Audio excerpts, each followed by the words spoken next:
Walt Disney World and Disneyland Resort are two completely different vacation destinations. While they share some similarities in attractions and entertainment offerings, planning for the two resorts is like night and day and requires very different approaches. Today, we're sharing 10 tips to keep in mind when planning your first trip to Disneyland, even if you're already a Disney World champ. Soon, you'll be able to travel like a pro. Stay put.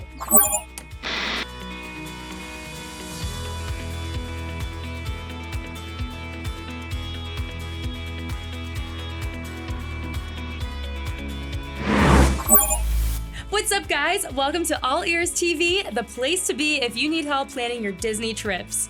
I'm Margot Jordan, and today we're counting down 10 tips for planning your first trip to Disneyland. Let's get to business. Number 1, know when to go. Disneyland's annual calendar includes all the special events you would expect, including seasonal celebrations like Dia de los Muertos. The winter holiday season is full of special holiday events, attraction overlays, and seasonal foods. And Halloween time is super fun. Disney's California Adventure has its own food and wine festival, which runs annually during the months of March and April. Disneyland also celebrates the Lunar New Year in January and February, where you can sample cuisine from China, Korea, and Vietnam. Another factor to consider when deciding when to go is the weather. The California climate is quite different than that of Florida. The biggest difference you'll find is that it rains much, much less at Disneyland. You can pretty much expect year-round sunshine in California, with the exception of the winter months when the rainy season typically takes place. Still, torrential storms that are common in Florida are rare in Southern California. Number 2, plan the length of your stay. Be aware of the size difference compared to Walt Disney World. Disneyland is small. If you didn't know that heading into the park like me last year, you will be shocked. Literally, I couldn't believe my eyes, being a girl who practically grew up at Disney World. Not only does Disneyland only have 2 parks compared to Disney World's 4 plus 2 water parks, and a considerably smaller downtown Disney district, the entirety of Disneyland's property is walkable. Disneyland and California Adventure are literally feet from one another.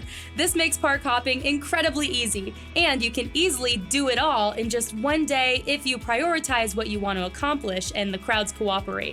For first-timers, however, we recommend 2 to 3 days if you have a longer to-do list or want to spend a full day or more at each park. Be sure to check out our friend Heather at MEI Travel. She's a Disneyland guru and has some great tips. You can see her videos here. Number 3, know where to stay.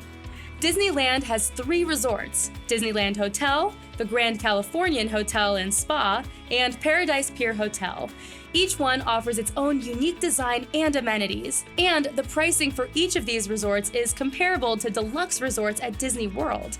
Disneyland Hotel is the classic. Grand Californian has some serious Wilderness Lodge vibes, and Paradise Pier is a little more laid back and budget-friendly. If you want to stay off-site at Disneyland, you might find yourself just as close to the park entrance as the official hotels. There are also many nearby hotels within walking distance of Disneyland Resort that tend to be significantly less expensive. Number 4, strategize what rides you want to ride on.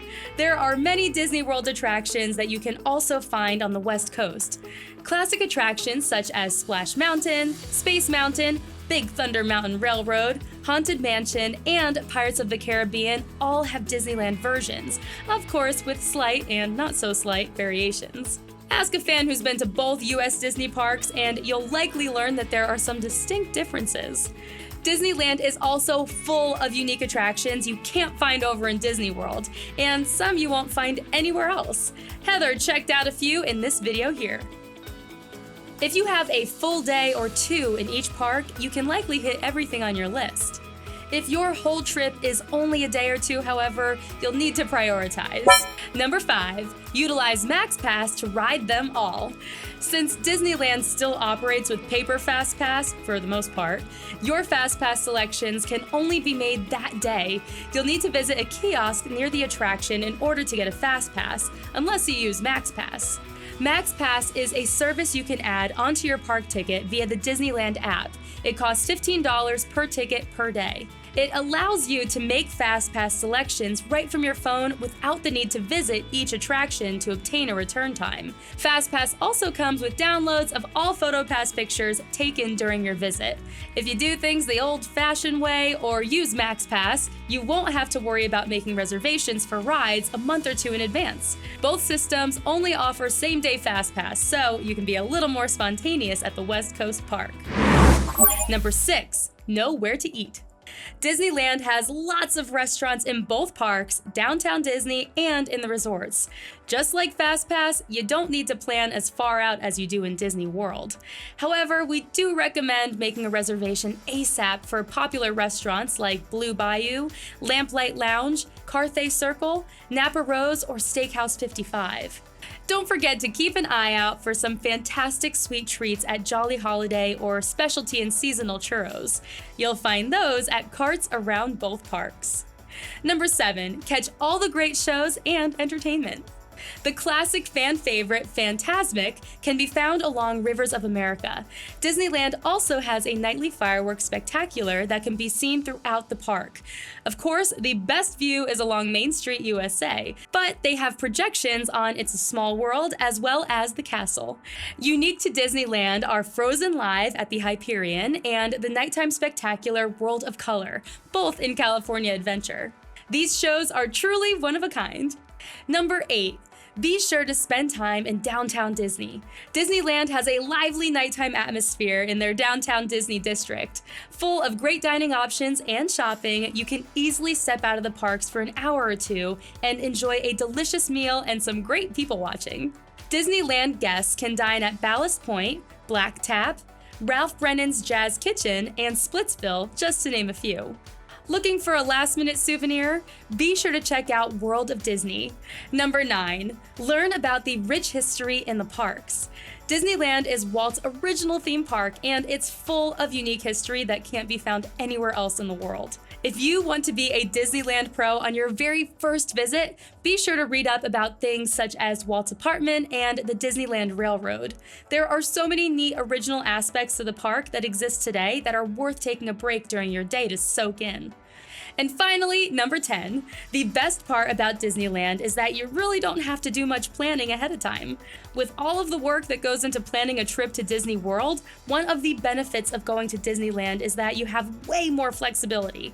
With the exception of a couple of higher demand restaurants, you can easily arrive to Disneyland in the morning with no advanced plans or reservations, and still have a full day of rides, dining, and entertainment. If you do your research ahead of time and know what you want to accomplish, you'll be a Disneyland pro in no time, and you can conquer the happiest place on earth. Well, that does it for this episode of All Ears TV. Do you have any other tips you'd like to share? Type them up in the comments below. Oh, and hit that like button while you're at it. Thanks. I'm Margot Jordan, and I will catch you next time.